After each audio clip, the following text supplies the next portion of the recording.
والسلام على سيد الأنبياء والمرسلين وعلى آله الطيبين الطاهرين وأصحابه الأكرمين أجمعين. أعوذ بالله من الشيطان الرجيم. بسم الله الرحمن الرحيم. قد جاءكم من الله كتاب مبين. صدق الله مولانا العظيم وصدق رسوله النبي الأمين الكريم، ونحن على ذلك لمن الشاهدين والشاكرين. إن الله وملائكته يصلون على النبي يا أيها الذين آمنوا صلوا عليه وسلموا تسليما. اللهم صل على سيدنا شفيعنا ومولانا محمد وعلى آل سيدنا شفيعنا ومولانا محمد وبارك وسلم. صلاة وسلاما عليك یا رسول اللہ. اللہ تبارک و تعالیٰ کا فضل و کرم ہے کہ اس نے ہمیں آقائے نامدار مدنی تاجدار دو عالم کے مالک و مختار گلشن ہستی کے اولین فصل بہار سید عالم مجسم راحت عالم و بنی عالم حضور سیدنا محمد مصطفیٰ احمد مصطفیٰ صلی اللہ علیہ وآلہ وسلم کی امت میں پیدا فرمایا. ہم اور آپ الراحمین کی بارگاہ میں جمع ہیں تو دعا کرتے ہیں پروردگار ہمارے عبادات کو اپنے حبیب صلی اللہ علیہ وآلہ وسلم کے فضائل شرف قبولیت عطا فرما.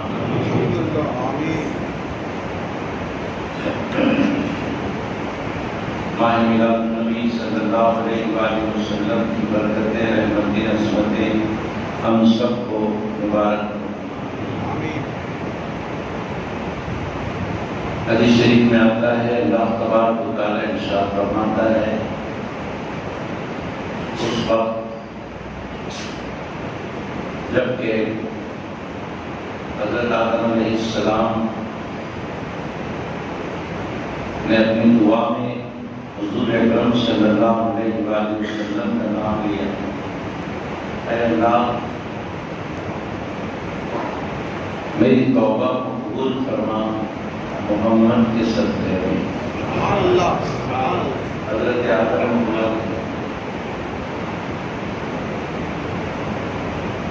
اے اللہ میری توبہ کو قبول فرما آدم کے صدقے میں محمد کے صدقے میں. آدم کی دعا اللہ تعالیٰ نے فرمایا اے آدم یہ نام تم کو کہاں ملا، یہ نام تمہیں کیسے پتا؟ حضرت آدم علیہ السلام نے اللہ سے عرض کی مولا جب تک میں جنت میں تھا جہاں جہاں تیرا نام دیکھا وہاں وہاں تیرے نام کے ساتھ نام محمد دیکھا. مجھے پتا چل گیا کہ یہ وہ نام تیرا محبوب ہے، اس لیے میں ان کے وسیلے سے دعا کر رہا ہوں. اللہ رب العزت نے ارشاد فرمایا لولاک لما خلقت الدنیا. اے آدم اسے اگر پیدا کرنا مقصود نہ ہوتا تو میں دنیا کو ہی پیدا نہیں کرتا. اگر وہ پیدا نہ ہوتے تو دنیا ہی پیدا نہ ہوتی. انہیں کی خاطر اس دنیا کو پیدا کیا گیا. آج میلاد النبی کا جلسہ ہم کرتے ہیں. سرکار کی آمد کے خوشی میں ذکر خدا ذکر نبی کی محفل سجاتے ہیں تو ہم ہماری حیثیت کے مطابق اہتمام کرتے ہیں. ہم فرش بچھاتے ہیں ذکر میلاد النبی کے لیے، آمد نبی کی خوشی میں. ہم شامیانے لگاتے ہیں آمد مصطفیٰ کی خوشی میں. ہم لائٹ لگاتے ہیں آمد مصطفیٰ کی خوشی میں ہم ذکر نبی کرتے ہیں آمد مصطفیٰ کی خوشی میں، ہم کھانا کھلاتے ہیں، پانی پلاتے ہیں آمد مصطفیٰ کی خوشی میں۔ تو یہ ہم ہماری حیثیت سے کرتے ہیں۔ اللہ تبارک و تعالیٰ نے آمد مصطفیٰ کی خوشی میں اپنی شان کے مطابق کیا، وہ اپنی شان کے مطابق کیا۔ ہم لوگوں کے بیٹھنے کے لیے فرش بچھاتے ہیں، شطرنجی بچھاتے ہیں، قالین بچھاتے ہیں، تاکہ آمد مصطفیٰ کی خوشی میں محفل منعقد ہو۔ اللہ تبارک و تعالیٰ نے آمد مصطفیٰ کی خوشی میں پوری زمین کا فرش بچھا دیا، پوری زمین کا فرش بچھا دیا۔ ہم شامیانہ لگاتے ہیں، ڈیرے لگاتے ہیں محفل منعقد کرنے کے لیے، اللہ تبارک و تعالیٰ نے آسمان کا شامیانہ بنا دیا۔ ہم لائٹ لگاتے ہیں، اللہ نے چاند اور سورج اور ستارے جگمگا دیے۔ ہم 10 20 100 200 2000 آدمی کو کھانا کھلاتے ہیں، اللہ تبارک و تعالیٰ ساری دنیا کو کھلا رہا ہے۔ ہم ذکر آمد مصطفیٰ کی محفل زمین پر سجاتے ہیں، اللہ نے ذکر مصطفیٰ کی محفل آسمانوں میں سجائی، عرش پر سجائی۔ قرآن میں ذکر ہے، اللہ نے چاہا کہ نبی کے تشریف آوری کا تذکرہ انبیاء کی محفل میں ہو، تو عرش پر اللہ نے سارے انبیاء کی ارواح کو جمع کیا۔ دیکھیے اس محفل میں رب ذوالجلال بھی ہے، اس محفل میں مصطفیٰ جان رحمت کی روح بھی ہے، اس محفل میں آدم سے عیسیٰ تک کی سب روحیں موجود ہیں، اور ذکر میلاد النبی ہو رہا ہے۔ اللہ فرماتا ہے ایک کے بعد ایک کو میں بھیجوں گا، ایک کے بعد ایک کو، ایک کے بعد ایک کو بھیجوں گا، اور اگر کسی کے بھی دور میں میرا محبوب آ جائے تو اس دور کے پیغمبر کو چاہیے کہ اس پر ایمان لائے، اس کی مدد کرے۔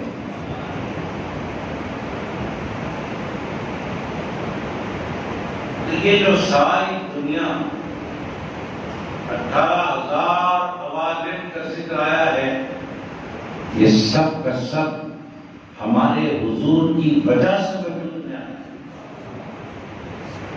حضور کو بنانا مقصد تھا، حضور کو بھیجنا مقصد تھا، اللہ نے یہ ساری دنیا بنائی۔ لولا لما خلقت الدنیا لولا لما خلقت الافلاک۔ اگر مصطفیٰ نہ ہوتے تو نہ زمین ہوتی، نہ آسمان ہوتا، نہ چاند، نہ سورج، نہ ستارے، نہ جن، نہ انسان، کچھ بھی نہیں ہوتا، کچھ بھی نہیں ہوتا۔ ہمارے نبی کی شان ہی نرالی شان۔ سب سے پہلے ہمارے نبی کا نور بنا، اور ازل سے ہمارے سرکار کے چرچے چلے آ رہے ہیں۔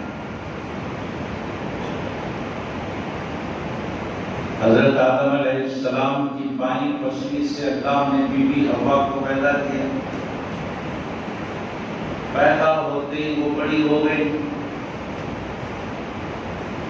پیدا ہوتے ہی بڑی۔ حضرت آدم علیہ السلام بی بی حوا کے قریب جاتے ہیں، بی بی حوا فرماتی ہیں تم میرے قریب اس وقت تک نہیں آ سکتے جب تک کہ مہر ادا نہ کرو۔ اے آدم تم میرے پاس مہر ادا کرنے کے بعد ہی قریب آ سکتے ہو،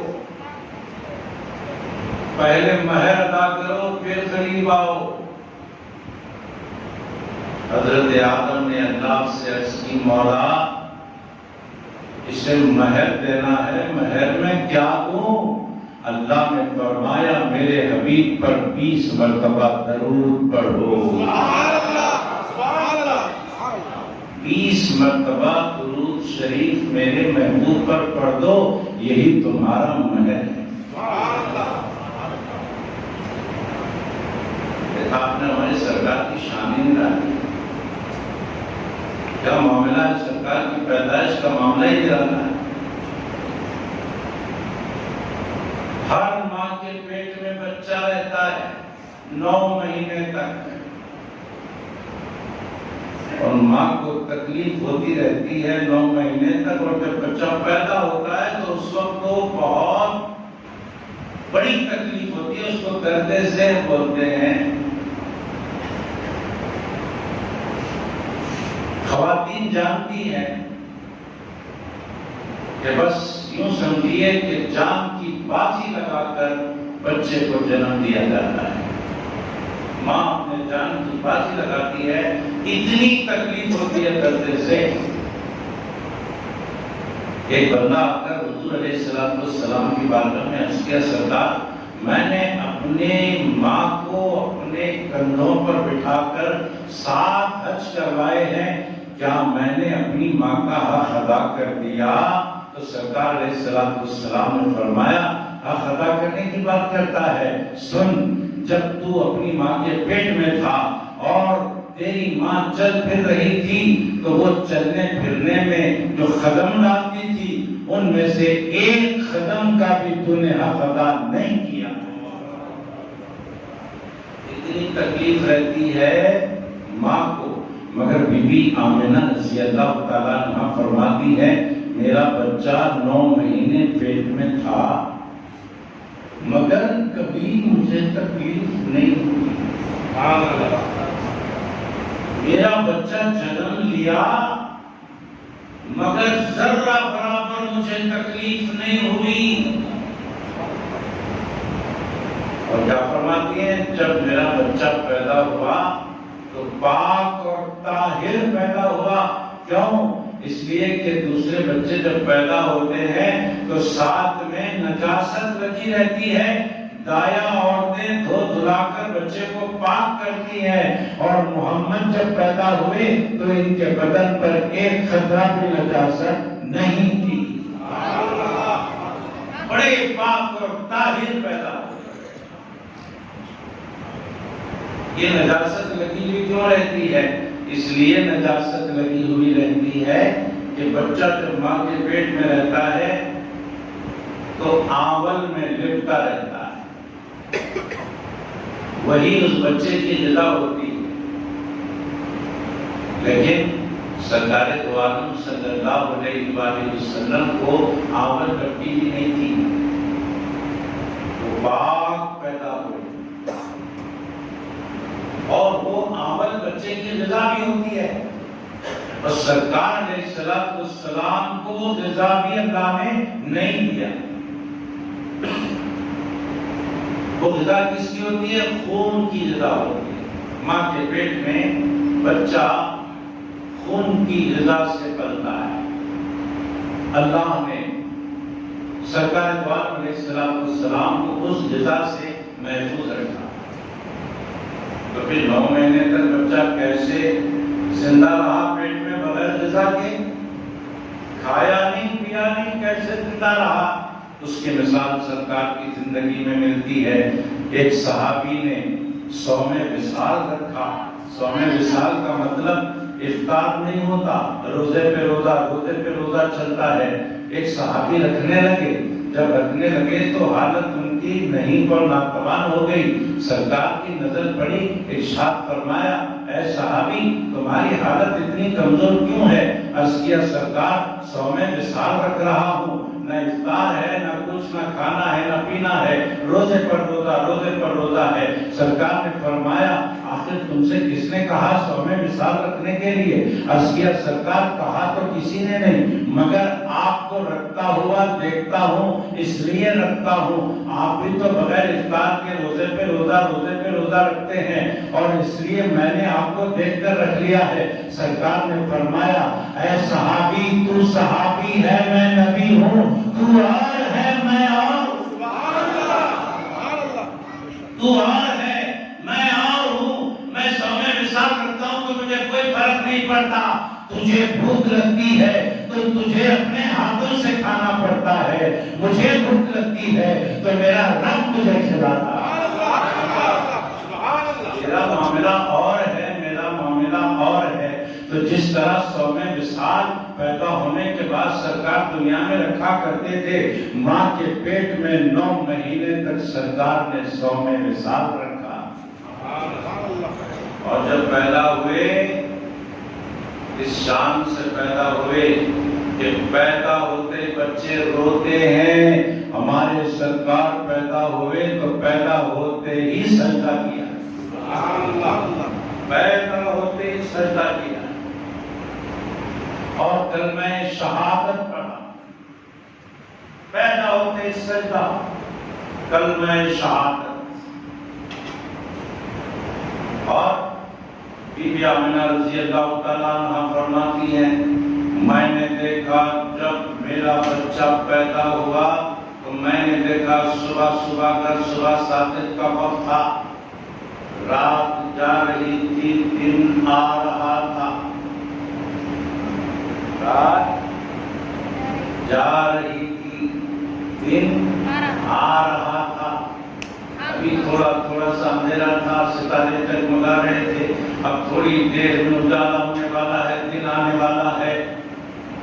میں نے دیکھا کہ میرا بچہ جیسے پیدا ہوا آسمان کے پورے ستارے میرے قریب آ گئے، ستارے میرے قریب آ گئے، اور میں نے دیکھا مکے میں رہ کر کہ وہ ستارے جیسے قریب آئے تو ایسی روشنی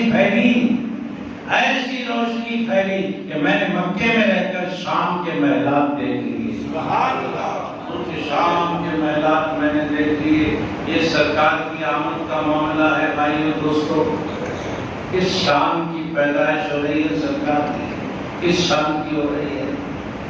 اللہ نے اپنے محبوب کو پیدا کرنے کے لیے جو وقت مقرر کرا، دیکھیے کیسا وقت ہے، سبحان اللہ، رات جا رہی ہے دن آ رہا،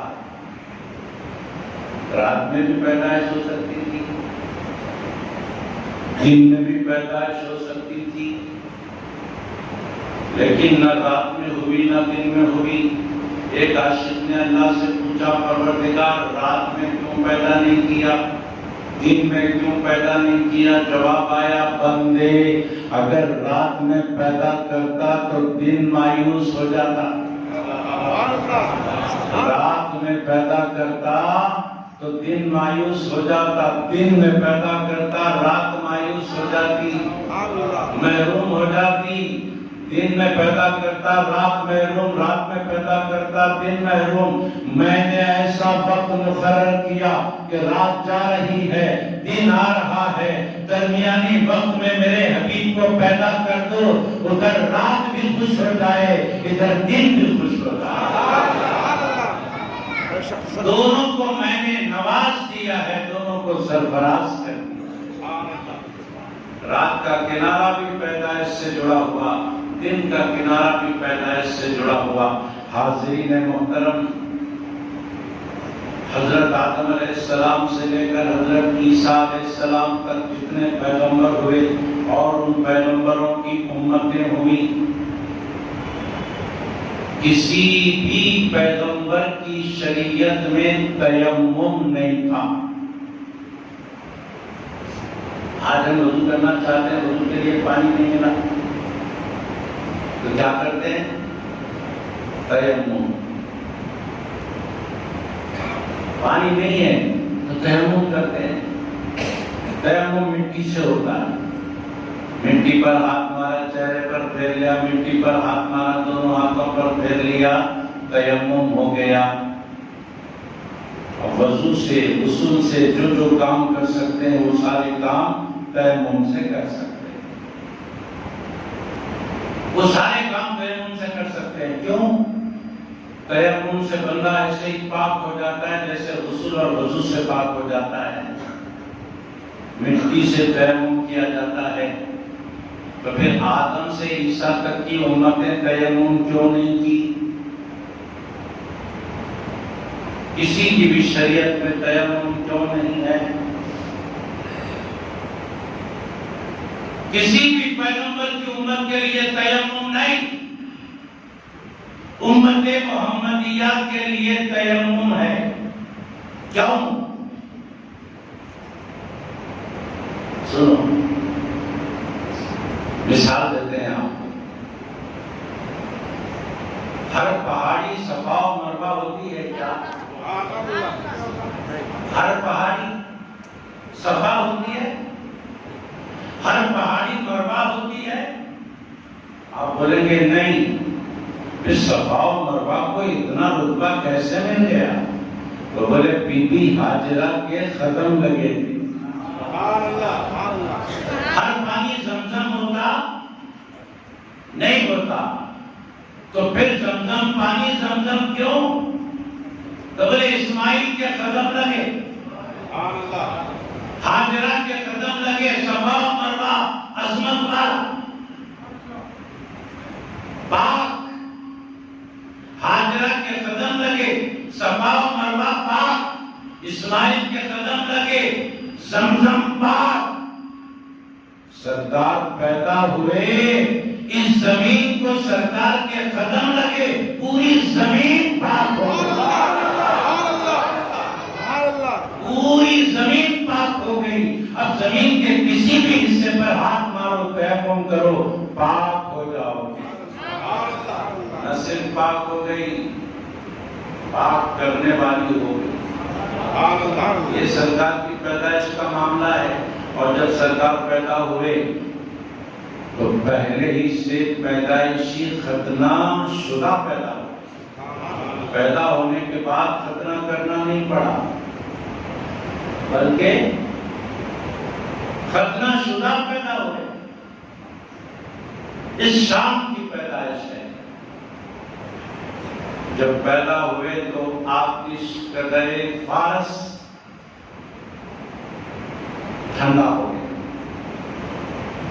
فارس کا آتش قدرہ ٹھنڈا ہو گیا، بجھ گیا، بتیں اپنی اپنی جگہ سے اوندھے جل گئے۔ یہ سرکار کی پیدائش کا معاملہ۔ کبھی جاننا فرماتی ہیں جب میرا بچہ پیدا ہوا تو میرا گھر خوشبو سے معطر ہو گیا۔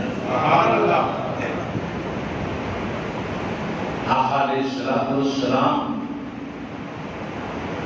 کی نورانیت، ان کے چہرے مبارک کی نورانیت، ان کے جسم پاک کی نورانیت بے مثل و بے مثال۔ آپ کی پیدائش بے مثال، آپ کا بچپن بے مثال، آپ کی جوانی بے مثال، آپ کی نبوت و رسالت بے مثال، سب بے مثال۔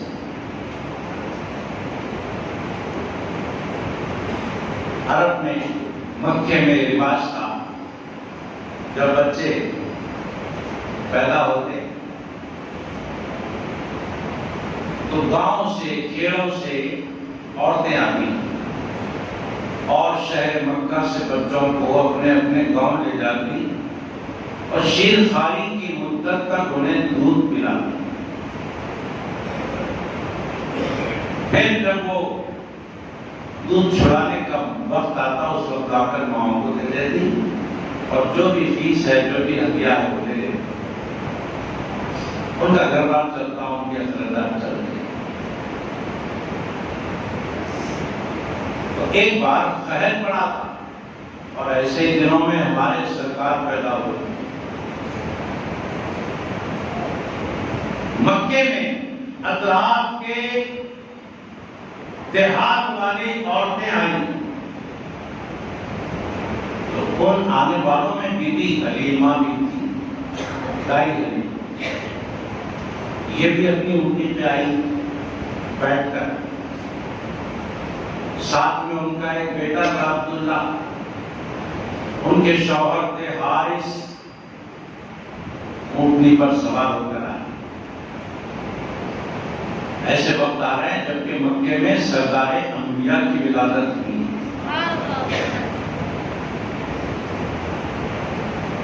تو بی بی حلیمہ غریب عورت تھی، ان کے پاس نہ کھانے کو تھا، ایک تو قحط پڑ گیا تھا، نہ خود کو کھانے کے لیے تھا نہ اونٹنی کو کھلانے کے لیے تھا۔ اپنے قبیلے کی 10 عورتوں کے ساتھ، بنی سعد کی 10 عورتوں کے ساتھ بی بی حلیمہ آئی مکے کو۔ تو ان کی جو اونٹنی تھی بہت ہی کمزور تھی، اس کے پیٹ میں کچھ بھی غذا نہیں تھی۔